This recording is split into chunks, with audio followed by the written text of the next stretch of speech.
Beloved God, help us all to love you more and more, and more and more, and still yet more, till we become worthy of union with you, and help us all to hold fast to Baba's Daman till the very end. Avatar Meher Baba ki Jai.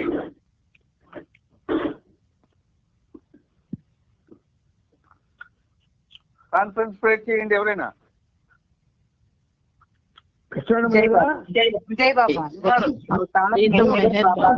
నీవు ప్రసాదించిన ప్రవచన సారమును గ్రహించవలసిన తీరులో గ్రహించి సదవగాహన చేసుకుని వాటిని మా జీవనములలో ఆపాదించుకుని నిజాయితీ తోడను నిర్మల ప్రేమ తోడను వాటిని ఆచరించులాగున మా అందరినీ ఆశీర్వదించు.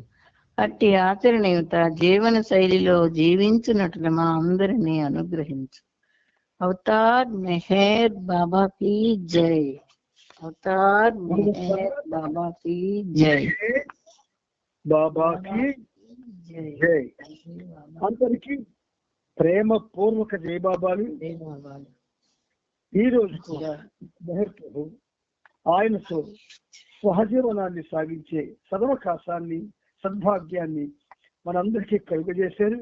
అందుకని ఆ సనాతనులకి, ఆ దివ్య పురుషులకి, ఆ పురుషోత్తములకి మన తరపున, ప్రపంచ భక్త కోటి తరపున 100,000,000,000 పాదాభివందనాలను సమర్పిస్తూ, ఇందులో భాగంగా మనం ప్రభుచరిత్ర 10వ భాగం 4417వ పేజీలో లాస్ట్ పేరా కాకుండా వేద పేర వరకు చదువుకున్నాం. ఇప్పుడు బాబా తన ప్రేమ స్వేచ్ఛా జీవితంలోని అన్న పేరా నుంచి శ్రీనివారు చదువుతారు. జాగ్రత్తగా వినండి. మెహర్ బాబా కీ జై. డిసెంబర్ 4వ తేదీ వరకు ఢిల్లీలో ఉండాలని బాబా అనుకున్నారు.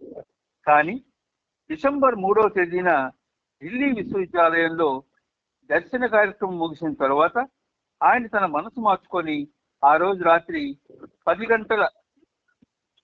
గంటలకు రైల్లో అహ్మద్ నగర్ వెళ్లాలని నిర్ణయించారు. కుమార్ని తిరిగి మంజిరి మాఫీకి పంపించి డిసెంబర్ 14వ తేదీన ఖుల్దాబాద్ రావాల్సిందిగా ఆదేశించారు. ఢిల్లీ వచ్చేటప్పుడు బాబా వెంట వచ్చిన హమీర్పూర్ బృందం ఝాన్సీ నుండి తిరిగి హమీర్పూర్ వెళ్ళిపోయారు.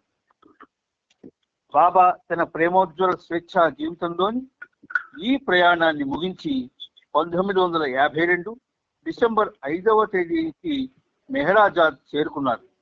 అక్కడ మెహరా, మణి, గోహెర్, నాజా, మెహరు, రానో మొదలైన స్త్రీ మండలి వారిని, ఇంకా భార్య, డాంకిన్, నీలు, కృష్ణ మొదలైన పురుష మండలి వారిని కలుసుకున్నారు. ఇక్కడికి చాప్టర్ అయిపోయింది. నెక్స్ట్ చాప్టర్ హెడ్డింగ్ చదువునా. అమరావతి, సావనీర్, నాగపూర్. ఇక్కడి నుంచి ఆయన పర్యటించేటటువంటి ఈ కార్యక్రమాలన్నీ కూడా మనం చదువుకుంటున్నాం.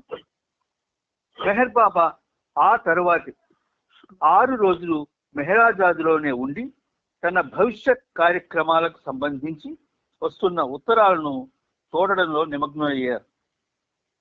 ఆ సమయంలో మెహరాబాద్ నుండి ఆలీషా మస్తును మెహరాజాద్ రప్పించారు. ఆ మస్తుతో బాబా చాలా గంటలు పనిచేసి అదే రోజు తిరిగి అతనిని మెహరాబాద్ పంపించేశారు. బాబా కాలి ఎముకకు తగిలిన గాయం పూర్తిగా మానలేదు. ఆ కాలికి ఇంకా కట్టుకట్టే ఉంది. అయినప్పటికీ బాబా మునపటిలాగానే చురుకుగా తిరుగుతున్నారు. అలా బాబా తన రోజువారీ కార్యక్రమాలలో ఉత్సాహంగా పాల్గొనే తీరు డాంకిన్ని అబ్బురపరిచింది. హమీర్పూర్ పర్యటనలో భాగంగా బాబా రాత్రి పగలు గతకుల రోడ్లపై చాలా దూరం నడిచి వెళ్ళేవారు. కాలు నొప్పి బాబాను బాధిస్తున్న మాట నిజమే. ఈ కాలు నొప్పి బాధ అగ్నిజ్వాల వంటి మహాసముద్రంలో కలిసిపోయినట్లుగాను, దానిని బాబా ఆనందిస్తున్నట్లుగాను కనిపించింది. తర్వాత పర్యటనలో దక్షిణ దిశగా ఉన్న ఆంధ్ర రాష్ట్రానికి ప్రయాణించవలసి ఉంది.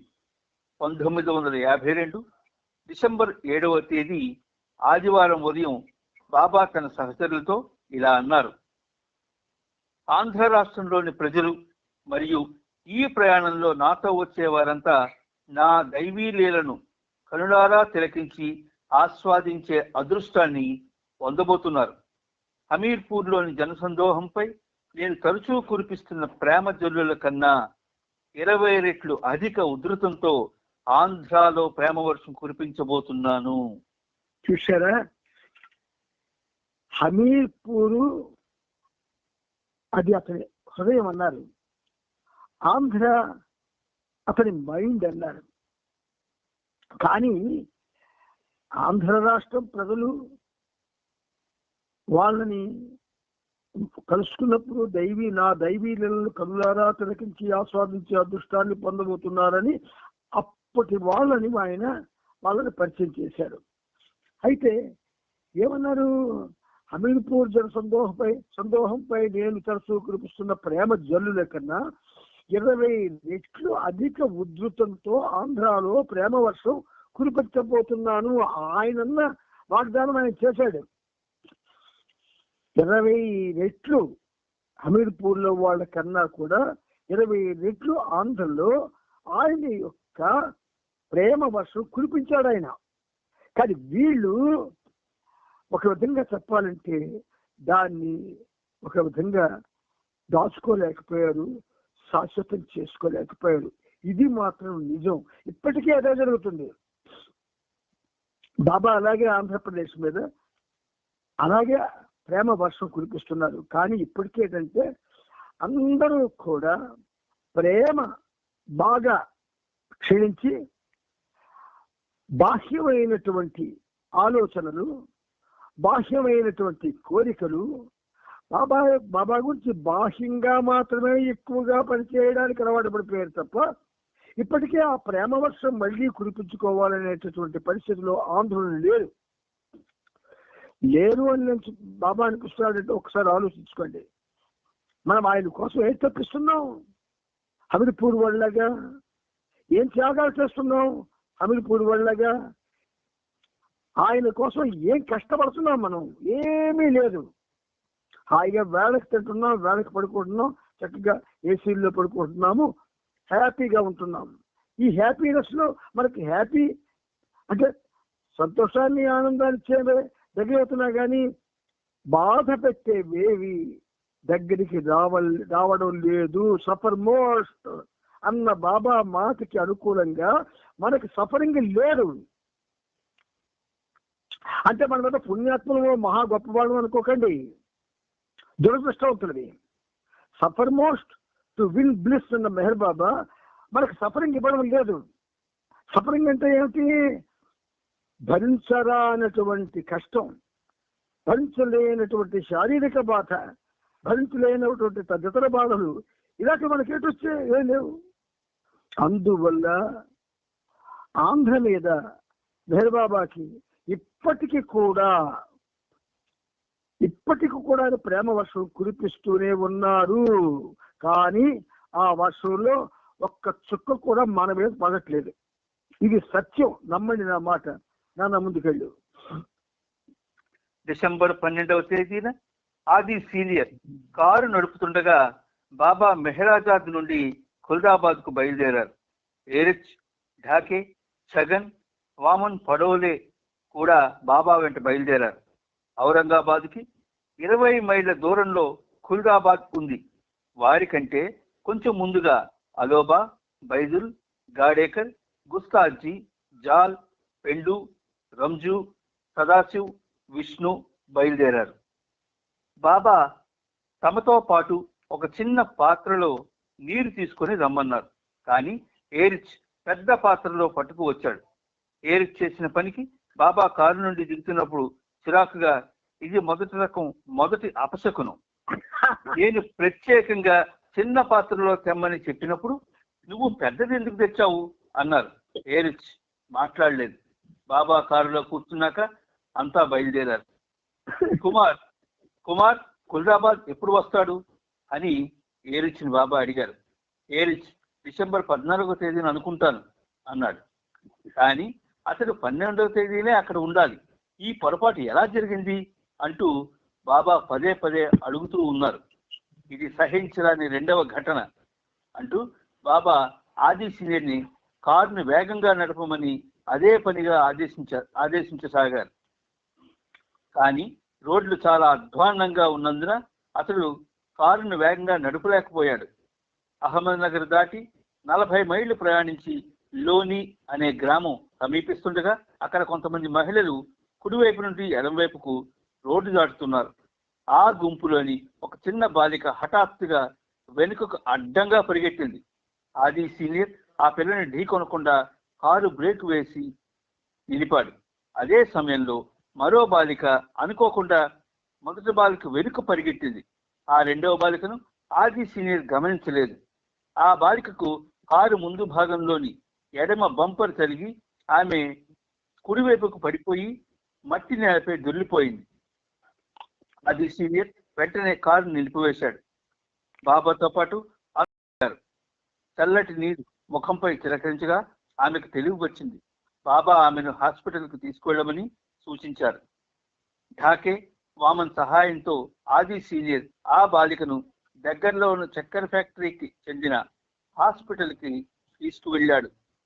ఏరిచ్ జగన్తో కలిసి బాబా ఒక చెట్టు కింద కూర్చుని వేచి ఉన్నారు. ఆ బాలిక రోడ్డు ప్రమాదంలో గాయపడింది, కానీ ఫ్యాక్టరీకి సంబంధించిన సంఘటనలో గాయపడలేదు. కనుక ఆ క్లినిక్ లోని డాక్టరు ఆమెకు వైద్యం చేయ నిరాకరించాడు. ఆమెను ప్రభుత్వ హాస్పిటల్కి తీసుకెళ్లమని సలహా ఇచ్చాడు. ఢాకేకు ఆ ఫ్యాక్టరీలో పనిచేసే దేశాయ్ స్నేహితులు అవడం వలన ఢాకే అతని సహాయంతో డాక్టర్కి నచ్చ చెప్పాడు. ఆ బాలికను పరీక్షించి ఎంతవరకు గాయపడిందో చూసి చెప్పమని కోరాడు.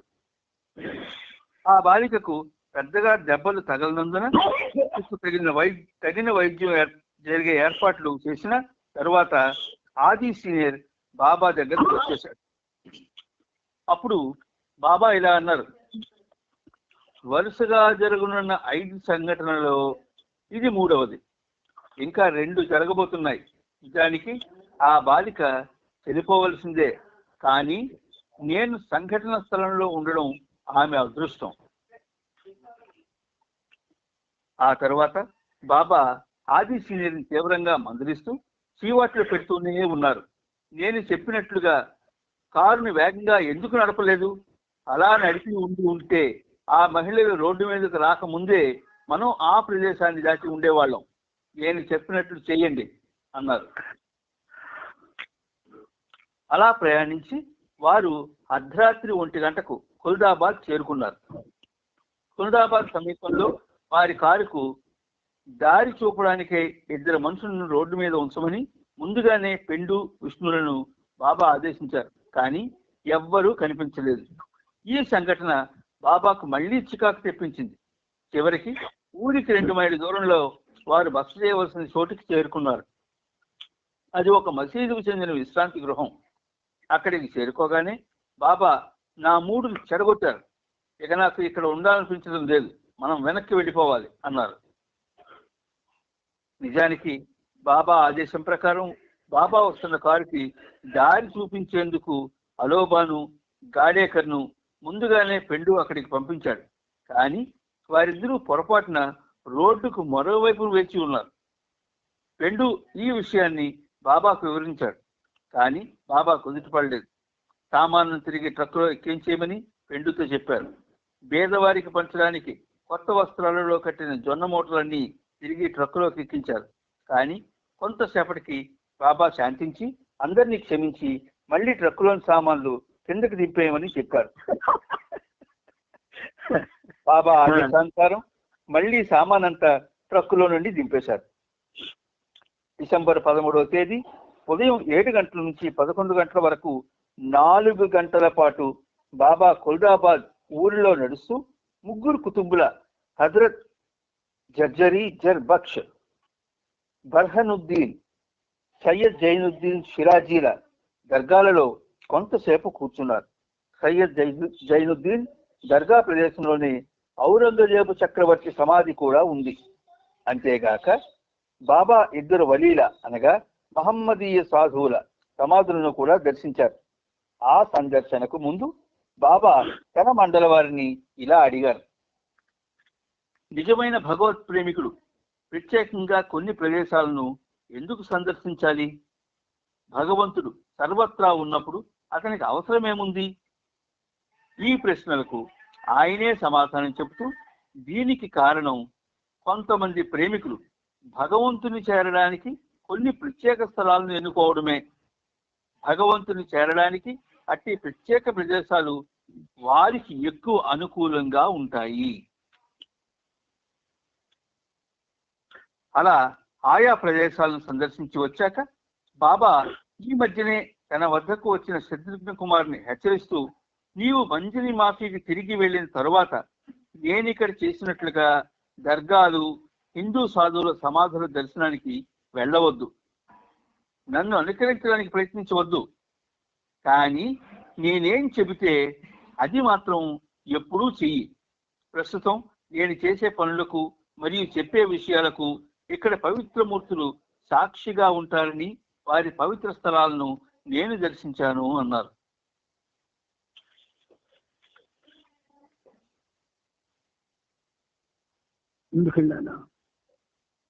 ఖుల్దాబాద్ లో ఉన్న రోజుల్లో ప్రతిరోజు సాయంత్రం బాబా మండల వారితో కలిసి కూర్చొని 1 గంట సమయం వారు చెప్పే సాధు సంతుల కథలు వింటుండేవారు. సాధారణంగా శత్రుఘ్న కుమార్, ఢాకే, రంజు, సదాశివ్ పటేల్ బాబాకు ఈ కథలు చెబుతూ ఉండేవారు. అటువంటి గొప్ప సాధు పురుషులను స్మరిస్తూ వారి గురువు పట్ల వారికి గల ప్రేమను బాబా ప్రశంసించేవారు. అంతేగాక బాబా తన మండలిలో కొంతమందిని వారి వారి మతాచారాలను అనుసరించి తన తరపున ప్రార్థించమని చెప్పేవారు. తరువాత వారి పాదాలకు బాబా ప్రణమిల్లేవారు. ప్రార్థన తరువాత తమ పాదాలకు బాబా ప్రణమిల్లడానికి వీలుగా మండలి వారు అలా ప్రార్థన ప్రారంభించడానికి ముందే కాళ్ళు కడుక్కొని వచ్చి ప్రార్థన చేసేవారు. వారితో నేను ఎందుకు ఈ పని చేస్తున్నానా, ఏ కారణం చేస్తున్నానా అని ఆలోచించే ప్రయత్నం చేయకండి. నేనేం చేయమంటే అది చెయ్యండి. నేను మీ పాదాలపైన శిరస్సు ఉంచేటప్పుడు మిమ్మల్ని మీరు కేవలం బండరాళ్ల వల్లే ఊహించుకోండి అన్నారు. సందర్శించిన ప్రతి దర్గాలోను, ప్రతి సమాధి దగ్గర ఆయన సాధు పురుషుల మతానుసారం ప్రార్థనలు చేసిన తరువాత పశ్చాత్తాప ప్రార్థన కూడా చేసేవారు. ఆ తర్వాత బాబా తన శిరస్సు వంచి ఆ సమాధుల మీద తన పాల భాగాన్ని ఆనించి కొంత ధనాన్ని అక్కడ ఉంచి ఆ సమాధికి తన వీపు చూపకుండా వెనక్కి నడుస్తూ బయటకు వచ్చేవారు.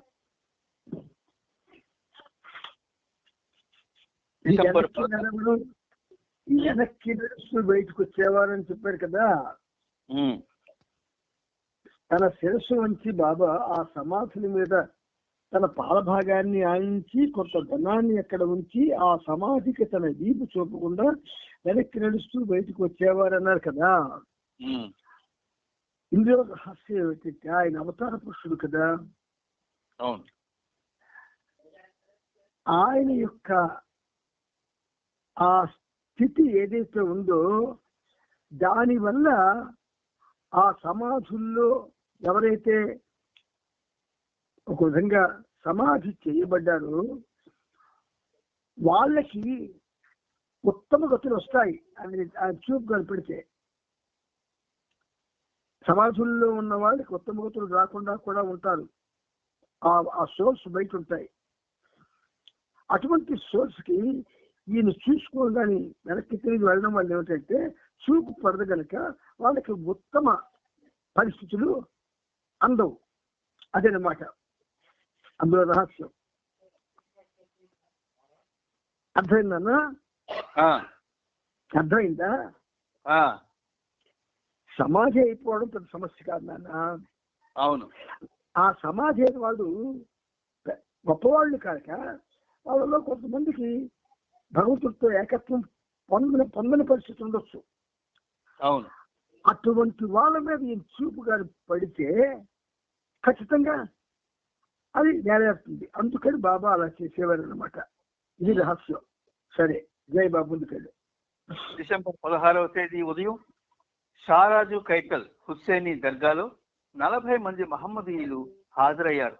వారి పాదాలను కడిగి తుడిచి వాటిపై తన శిరస్సు నుంచి ఒక్కొక్కరికి 10 రూపాయల చొప్పున ప్రసాదంగా ఇచ్చారు. అదేవిధంగా ఆ మధ్యాహ్నం విశ్రాంతి భవనానికి ఢాకే యశ్వంతరావు 25 మంది హిందూ సాధువులను తీసుకొని రాగా బాబా వారికి కూడా పాదాభివందనం చేసి ఒక్కొక్కరికి 20 రూపాయల చొప్పున ఇచ్చారు. ఆ సాయంత్రం బాబా తిరిగి జర్జరీ బక్ష్ దర్గాకి వెళ్ళినప్పుడు అక్కడ కడు దీనస్థితిలో ఉన్న ఒక మహమ్మదీ వ్యక్తిని చూసి అతనికి కొంత ధనాన్ని కానుకగా ఇచ్చారు. డిసెంబర్ 17వ తేదీన బాబా తాను పేదవారికి నమస్కరించే విషయాన్ని వివరిస్తూ, నేను ఆ పనిని ఒక మత ఆచారంగానో లేదా ఒక తంతుగానో చేయను. వారిని భగవంతునిగానే భావించి వారికి వందనం చేస్తున్నాను. అది భగవంతునికి ప్రణమిలుతున్నట్లే అని చెప్పారు. నిజమైన సహాయానికి తాత్కాలిక భౌతిక సహాయానికి మధ్య గల భేదాన్ని కూడా బాబా వారికి వివరించారు. మనం రోడ్డు మీద నయం కాని రోగాలతో బాధపడుతున్న యాచకులను చూసినప్పుడు వారిపై జాలిపడి వారి కొరకు ఏదైనా చెయ్యాలని కోరుకుంటాం. కానీ వారికి మనం ఏమి చేసినా లేదా ఏమి ఇచ్చినా దాని ద్వారా కలిగే తాత్కాలిక ఉపశమనం మాత్రమే. అయితే సహాయం ఎలా చేయాలి, వారు శాశ్వతంగా స్వస్థత పొందే విధంగా మనం సహాయం చేయాలి. ఈ ప్రపంచంలో మానవులంతా వారి వారి కర్మానుసారం బాధను అనుభవిస్తూ ఉంటారు. కానీ అలా బాధను అనుభవించడం నిజమైన సంతోషానికి నాంది కనుక ఎవరూ తమ కష్టాలకు బాధలకు భయపడకూడదు. వారిలో పరిపూర్ణ విశ్వాసాన్ని మేలుకొల్పటం ద్వారా ఈ విషయం వారికి అవగాహనలోనికి వస్తుంది. అట్టి దృఢ విశ్వాసమే వారికి రక్షణ అవుతుంది. అట్టి సహాయం భగవదనుభూతి పొందిన వారు మాత్రమే అందివ్వగలరు.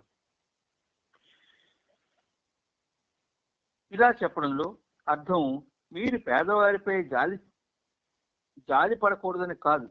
అటువంటి సహాయము ఉపశమనము రెండూ ఒకేసారి చేయవలసి ఉంటుంది.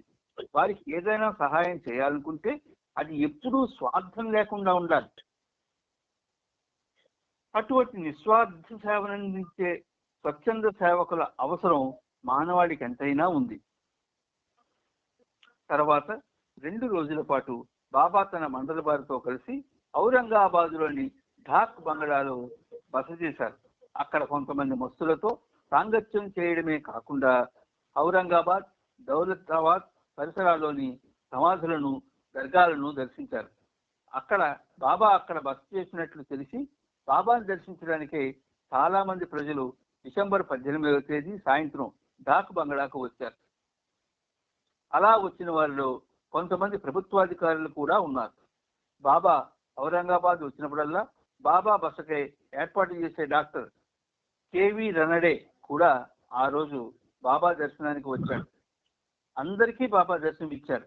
ఆది సీనియర్ సోదరి ఫిరోజా, ఈమె డాక్టర్ కేవి రనడేను వివాహమాడింది. మరియు గురుమాయి కూడా బాబా దర్శనం చేసుకున్నారు. బాబాను కలవడానికే గురుమాయి ప్రత్యేకంగా ఔరంగాబాద్ వచ్చింది.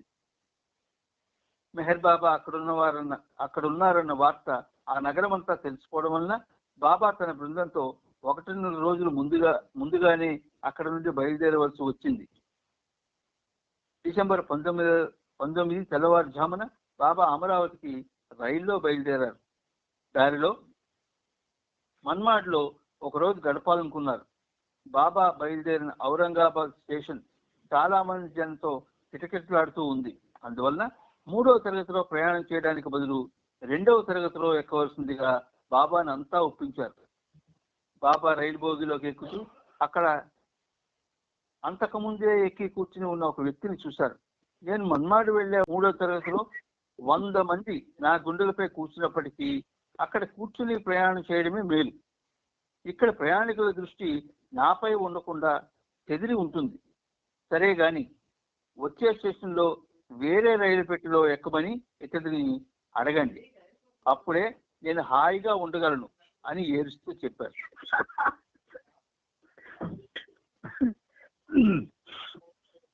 రైలు బయలుదేరిందో లేదో ఆ వ్యక్తి లేచి బాబా పాదాలపై తన శిరస్సును ఉంచాడు.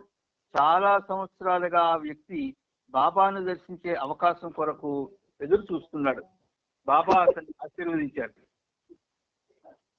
తర్వాత స్టేషన్ లో రైలు పెట్టి మారడానికి అతడు అంగీకరించాడు. బాబా మన్మాడ్లోని ఢాక్ బంగళాల్లో ఉండడానికే మొగ్గు చూపించారు. కానీ అప్పటికే అది ఒక ప్రభుత్వ అధికారి కొరకు కేటాయించబడింది.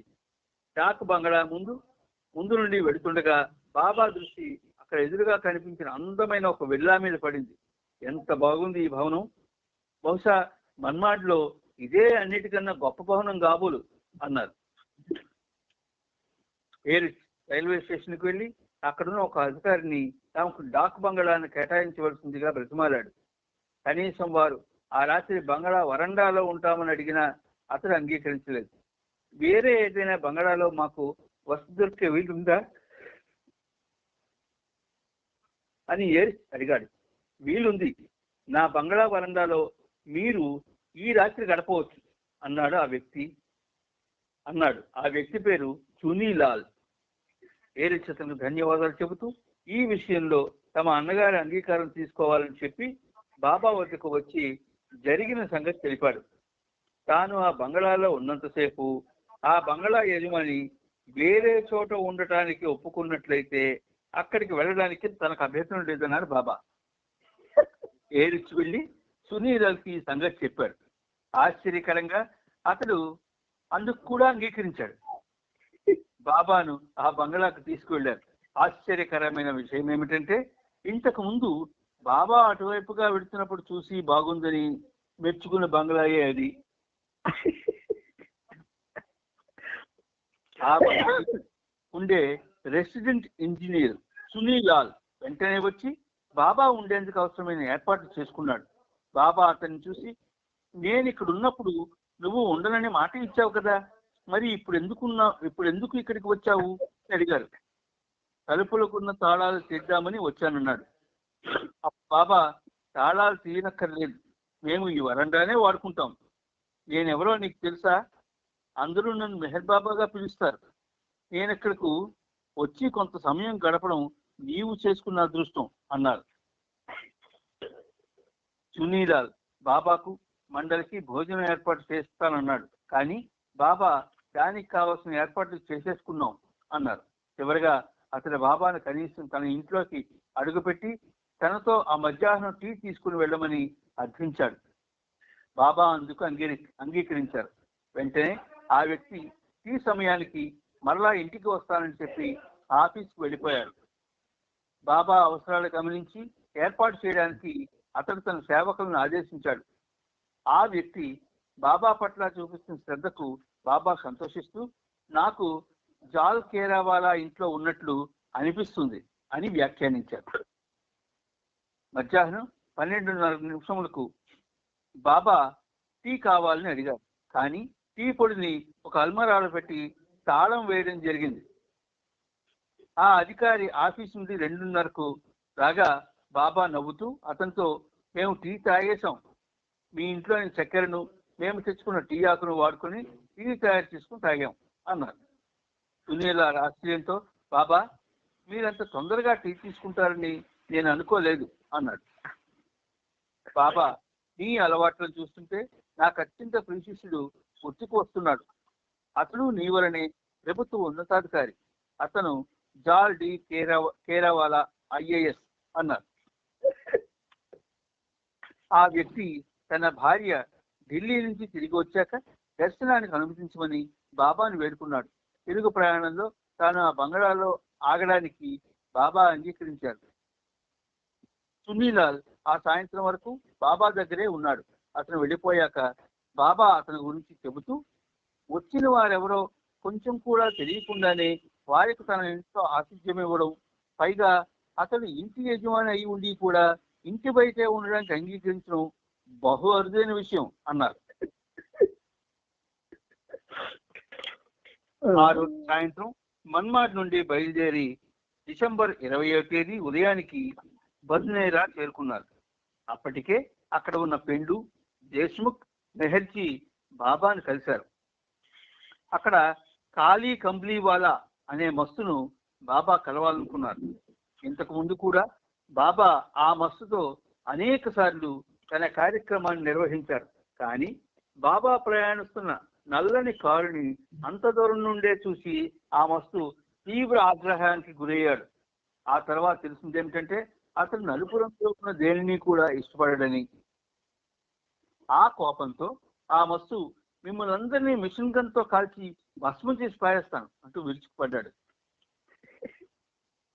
మెహర్జీని, పెండును వెంట పెట్టుకొని బాబా మెల్లగా అతని దగ్గరికి వెళ్ళారు. అప్పటికి అతని ఆవేశం తగ్గింది. బాబా అతని పాదాలు ఒత్తుతూ 1 గంట సమయం అతనితో గడిపారు.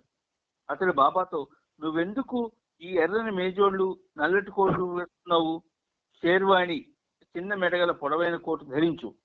ఈ మేజోళ్లు, ఈ కోటు పడవేయి అన్నాడు. బాబా, వాటిని నీకెవనా అని అడిగారు. వద్దు అన్నాడు ఆ మస్తు.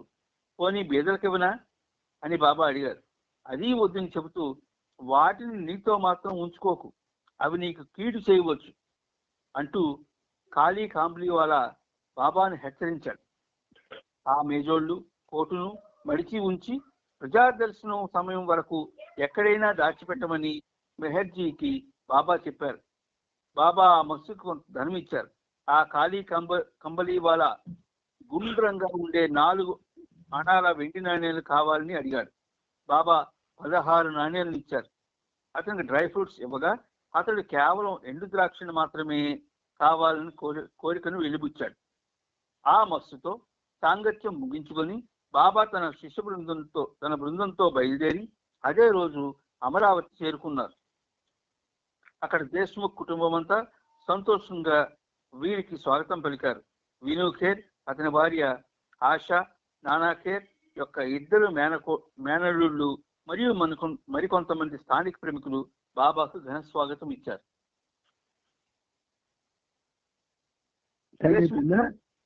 ఈ ఒక్క పేరా చదివితే రాపిద్దాం. దేశ్ముఖ్ తన ఇంట్లోనే బాబాకు వసతి ఏర్పాటు చేశాడు. ఆ ఇంటికి దగ్గరలోనే ఉన్న వినూ ఖేర్ ఇంట్లో మండల వారికి బస ఏర్పాటు చేశారు. దేశ్ముఖ్ చేసిన ఏర్పాట్లు బాబాకు నచ్చలేదు. బాబా అతన్ని విమర్శిస్తూ మండల్తో, దేశ్ముఖ్ ఒక రత్నం వంటి వాడు, నా కొరకు కష్టపడి పనిచేస్తాడు, కానీ అప్పుడప్పుడు నా ఆదేశాలను అక్షరాలా పాటించడు. నేను అమరావతిలో ఉండే సమయంలోనే ఇతనుకున్న ఈ అలవాటును మంచిగా మారుస్తాను అన్నారు. జై బాబా. జై బాబా.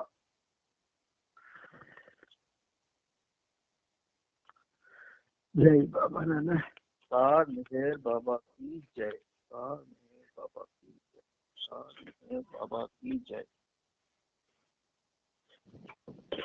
और मेहर बाबा की जय. जय जय बाबा. జై బాబా.